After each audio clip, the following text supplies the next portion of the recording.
By Christ being the only begotten Son of God, there are many passages in the Word of God referring to Jesus Christ as the only begotten of the Father.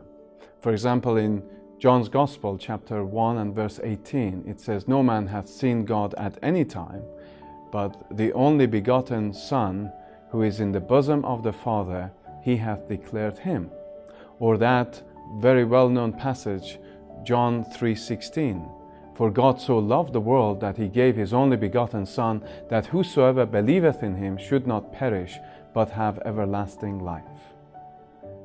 The Greek term for that phrase, the only begotten, is the word monogenes, which is a compound word meaning only begotten. The term only begotten is a term used regarding the Lord Jesus Christ. It is a compound word that is translated rightly and faithfully, the only begotten. It is a theological term that the apostle uses in the gospel. It is a reference to Christ being of the same essence and nature as the Father. It gives us the concept of begetting or derivation by birth. It is as a man would bring forth a child, that a man would beget a son. The son who is begotten is of the same nature as the Father. So a son of a human being is human in nature. And so it is a theological concept and theological word that is used, rightly translated the only begotten Son, referring to the essence and the nature of Jesus Christ being the very God of very God. The Reformed and Protestant confessions of faith, such as the Westminster Confession of Faith and the 1689 Baptist Confession of Faith, in chapter 2 and paragraph 3 refers to the only begotten Son of the Father. It is a phrase adopted by the Reformed and Protestant confessions of faith and catechisms.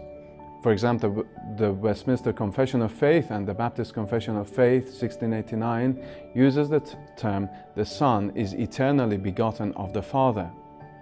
Being eternally begotten of the Father means that Jesus Christ is of the very essence and substance as the Father.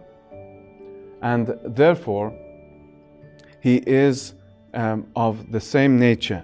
And so the language of the only begotten Son is a very deliberate language that is used in the inspired writings of a scripture to give us a very specific truth concerning the nature of the Son of God and his relationship to the Holy Trinity as being one of essence and of nature or substance. And therefore it is essential, even in maintaining the doctrine of the Holy Trinity, to have Christ as being the only begotten of the Father. He proceeds from the Father, and so it is an accurate translation and usage of the word. And what a wonderful thing it is that Christ is that God manifest in the flesh and who has dwelt among us.